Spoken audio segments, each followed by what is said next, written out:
This Riesling is so good. Hello.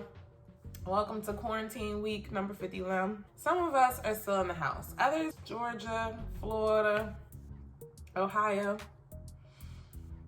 I hope y'all are safe. Welcome to another week of Red Ink's Corner. I have felt so super productive in the YouTube world because I taught myself how to make a YouTube banner. Now, that might sound simple to people who are not on YouTube, but honey, it took me a couple YouTube watches and a couple re-uploads, but I figured it out. And I love it. And the only way you get to see it is if you subscribed. If you like videos like this one, if you want more videos like this one, if you want to see me more, subscribe to my YouTube channel, please.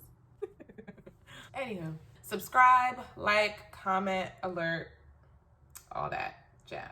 We're going to discuss different resume formats. And before you say, Monique, nobody's hiring, so why are we talking about resume? People are hiring. LinkedIn has a whole running article on who currently is hiring. I'm going to put that link in the description of this video. Companies are currently still hiring, and it's not like your Wendy's or your Papa John's. They're hiring though. So don't let COVID-19 stop you from getting the bag, okay? Because the bag is out there for you to get. Let me put this down. So today we're going to talk about the three main resume types. The first one and most common one is the chronological resume. This is the resume that everyone is pretty much used to seeing. It's the one that lists your work history in chronological order. This is the preferred format for most recruiters and hiring managers just because it's easier for them to track your progress with your work experience. Red Ink template for a chronological resume. As a resume writer, it is important for me to show your growth from job to job in this resume format. One eye-catching way of doing this is to make your job titles build upon one another. I also like to use the XYZ format for my bullet points in all of my resumes, not just the chronological resume type. I stole this from Google and will include the link to how you can do this yourself in the video description.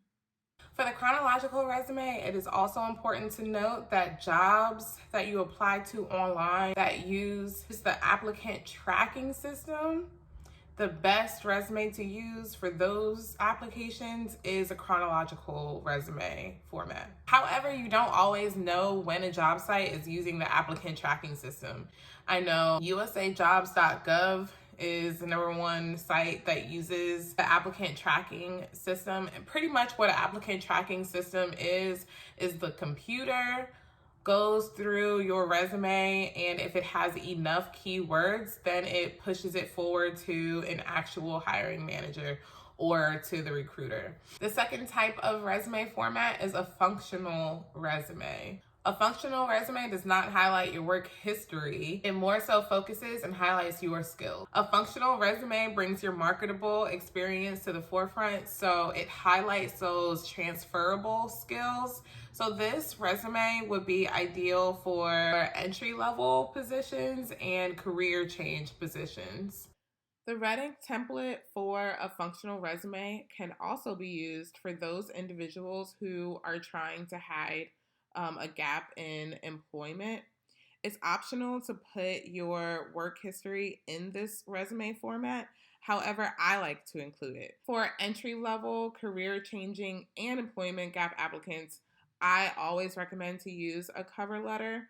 You can also provide a brief explanation in your objectives listed at the top of your resume. The most important thing to consider when putting together a functional resume is it's very important for you to use the keywords from the job announcement. I can't stress enough to never have a blanket resume. Like, you never want to just have one resume that you pass around for all these jobs that you apply to. However, if you're gonna do a functional resume, you definitely do not want to have a blanket resume. If you're gonna do a functional resume, make sure that you are grabbing those keywords from the job announcement and you're making it very, very, very specific to the job announcement, because you're already going to be the odd man out by using a functional resume instead of a typical chronological resume. So if you're going to stand out, make sure you stand out for the right reasons. You don't want to stand out and the recruiter be like, WTF, this has nothing to do with the job announcement at all.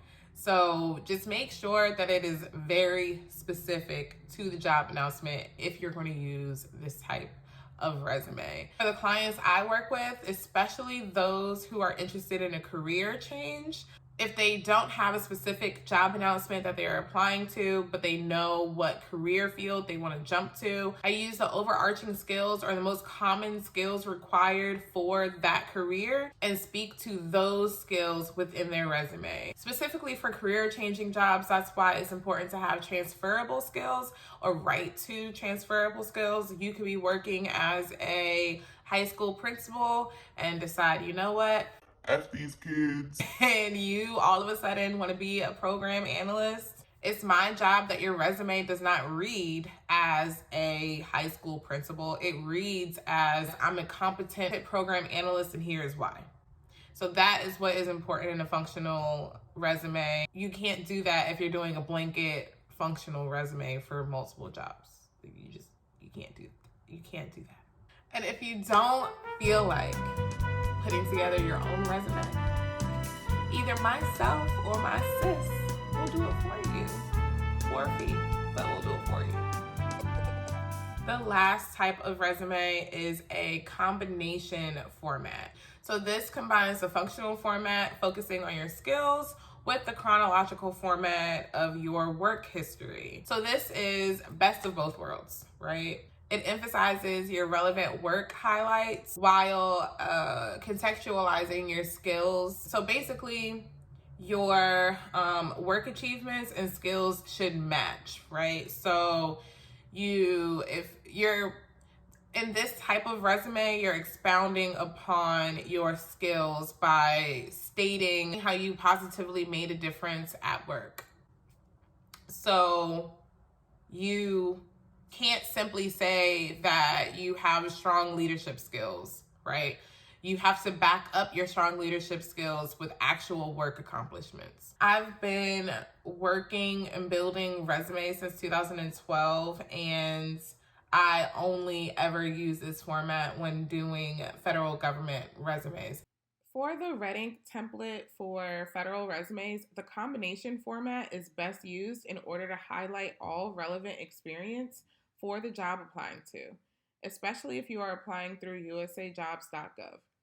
This format starts with highlighting your skills specifically to the job announcement and then goes into work experience that should highlight accomplishments that should match those skills, all while using keywords from the job description for applicant tracking system purposes. Federal government resumes require a ton of information. They literally want to know everything in your resume. They want to know your supervisor contact information, how many hours you worked, how much money you were making, and most importantly, they want to know what you accomplished and what skills you developed at each job.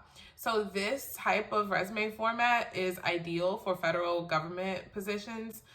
Pretty much any position that you apply to on usajobs.gov. It's very important to be detailed in these resumes, especially since, like I mentioned before, this website uses the applicant tracking system. You want as many keywords in your resume and in your KSAs as possible to get through to the hiring manager. Out of the three, I would say my favorite to put together is a functional resume. So I can't speak for all hiring managers, but when I do hiring, I hone in on skills opposed to your work history.